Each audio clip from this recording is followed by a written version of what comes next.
Hello friends, welcome back to my channel. कैसे हैं आप सब? होप आप सब अच्छे होंगे। जैसा कि आप सबको पता ही है, हमारी फाइनेंशियल मैनेजमेंट की सीरीज़ चल रही है, जिसमें आज हम अपना नेक्स्ट टॉपिक पढ़ने वाले हैं, जो कि है need of capital budgeting. Capital budgeting की ज़रूरत क्यों पड़ती है? तो आइए हम लोग देखते हैं कि किसी भी कंपनी को कैपिटल बजटिंग की ज़रूरत क्यों पड़ती है। एनालिसिस ऑफ कैपिटल एक्सपेंडिचर, कितना वो खर्चा कर रही है, कैपिटल एक्सपेंडिचर कितना कर रही है, उसको एनालाइज करने के लिए कैपिटल बजटिंग की ज़रूरत पड़ती है। सिलेक्शन ऑफ बेस्ट प्रोजेक्ट, सबसे बेस्ट प्रोजेक्ट जो है उस कंपनी उस फर्म के लिए, उसके सिलेक्शन के लिए कैपिटल बजटिंग की ज़रूरत पड़ती है। Coordination between various capital expenditure, बहुत सारे जो कैपिटल एक्सपेंडिचर किए जा रहे हैं उनके बीच कोऑर्डिनेशन बनाए रखने के लिए कैपिटल बजटिंग की ज़रूरत पड़ती है। टू अवॉइड लॉसेस, कंपनी हमेशा चाहती है कि उसको हमेशा प्रॉफिट हो, उसको किसी भी तरीके का लॉस ना हो, तो उसी लॉस को अवॉइड करने के लिए कैपिटल बजटिंग की ज़रूरत पड़ती है। कंट्रोल ओवर कैपिटल एक्सपेंडिचर, जब कंपनी को पता होगा कि वो कितने कैपिटल एक्सपेंडिचर कर रही है तो वो क्या कर सकेगी, उस पर कंट्रोल कर सकेगी। तो कैपिटल एक्सपेंडिचर को जानने के लिए और उस पर कंट्रोल करने के लिए कैपिटल बजटिंग की ज़रूरत पड़ती है। नेक्स्ट है आपका analysis of uncertainty and risk, जो भी अनसर्टेन चीज़ें हैं ऐसी होने वाली है जो कि नहीं पता है, और जो भी रिस्क है उनको एनालाइज करने के लिए भी कैपिटल बजटिंग की ज़रूरत पड़ती है। क्योंकि लॉन्ग टर्म प्लानिंग जब आप करके चलोगे तो अनसर्टेन जब कुछ हो भी जाएगा या किसी भी तरीके का रिस्क आएगा तो उससे उस कंपनी पे कोई भी इफ़ेक्ट नहीं पड़ेगा।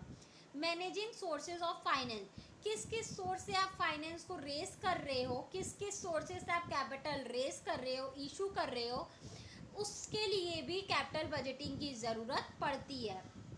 सक्सेस ऑफ फर्म, फर्म के सक्सेस के लिए, ग्रोथ के लिए, डेवलपमेंट के लिए, एक्सपेंशन के लिए कैपिटल बजटिंग की नीड है।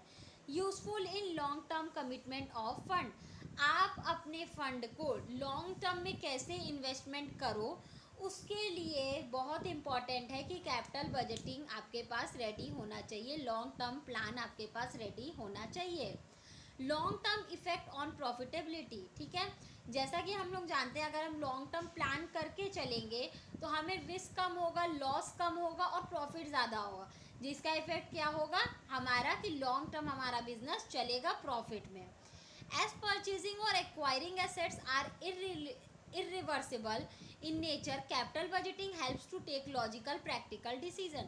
जैसा कि हम लोग जानते हैं किसी भी असेट्स को परचेस करना, एक्वायर करना, वो क्या है, इरिवर्सिबल है, ठीक है, जिसको बदला नहीं जा सकता वापस से, इरिवर्सिबल इन नेचर है। लेकिन जो कैपिटल बजटिंग है वो मदद करता है कि आप उससे रिलेटेड लॉजिकल और प्रैक्टिकल डिसीजन ले सको कि आपको असेट्स क्या करना, एक्वायर करना है, परचेस करना है। तो फिक्स असेट से रिलेटेड आप जो भी डिसीजन लेना चाहो वो आप कैपिटल बजटिंग के मदद से ले सकते हो। क्योंकि जब आपको पूरे अपने कैपिटल के बारे में पता होगा कि आपके पास कितना कैपिटल है, किस किस सोर्स से आप कैपिटल रेस की हो, कहाँ कहाँ आपको इन्वेस्ट करना है, तो आप क्या करोगे, एक अच्छा, एक बेटर डिसीजन उस कंपनी के ग्रोथ के लिए, कंपनी के फर्म के एक्सपेंशन के लिए आप ले सकते हो, जिससे कंपनी लॉन्ग टर्म प्रॉफिट में ही रहे।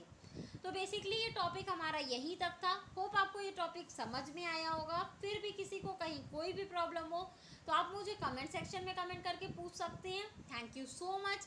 Please like, subscribe and share my channel. किसी को इस सब्जेक्ट या किसी भी सब्जेक्ट के नोट्स परचेज करने हो तो आप मेरा डिस्क्रिप्शन बॉक्स चेक कर सकते हैं। Thank you.